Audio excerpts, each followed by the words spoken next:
মাগুরা জেলার মোহাম্মদপুর উপজেলায় মধুমতি নদীর তীরে অবস্থিত রাজা সীতারাম রায়ের রাজবাড়ি সপ্তদশ শতকের এক স্বাধীন রাজার কীর্তি বহন করে।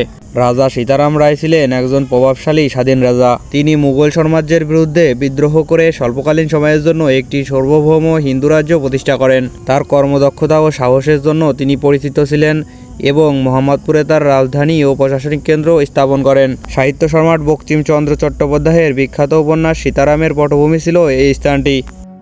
আজ এসেছি মাগুরা জেলায় মোহাম্মদপুরে সীতারাম রাজার কাছারি বাড়ি। আপনারা আমাদের সাথেই থাকুন, আপনাদের সব ঘুরিয়ে ঘুরে দেখাবো। ঐতিহাসিক এই রাজবাড়ির বেশিরভাগ স্থাপনা বর্তমানে ধ্বংসাবশেষে পরিণত হয়েছে, তবে এটি বাংলাদেশ প্রত্নতত্ত্ব বিভাগ দ্বারা সংরক্ষিত। রাজবাড়ির পিছনে এবং দুর্গা এলাকায় রাজা সীতারাম রায়ের খনন করা বেশ কয়েকটি বিশাল দিঘি রয়েছে, যেমন রামসাগর, কৃষ্ণসাগর। এর মধ্যে একটি পুকুর হলো দুধসাগর দিঘি। জনশ্রুতি আছে যে এই পুকুরের তলদেশে পাকা করা ছিল এবং এটি রাজার কোষাগার হিসেবে ব্যবহৃত হতো।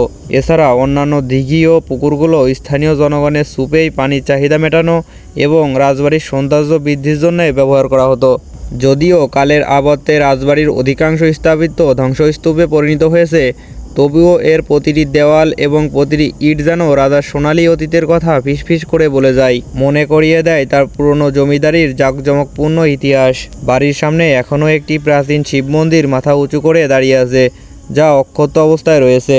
রাজবাড়ির সামনে স্থানীয়দের উদ্যোগে একটি বিদ্যালয় প্রতিষ্ঠিত হয়েছে, যেখানে এখন নতুন প্রজন্মের পদচারণা হয়। রাজা সীতারাম রায়ের রাজবাড়ি ইতিহাসের এক অমূল্য সাক্ষী, যা স্থাপিত ও জনজীবনের এক দুর্লভ মিশ্রণ তুলে ধরে।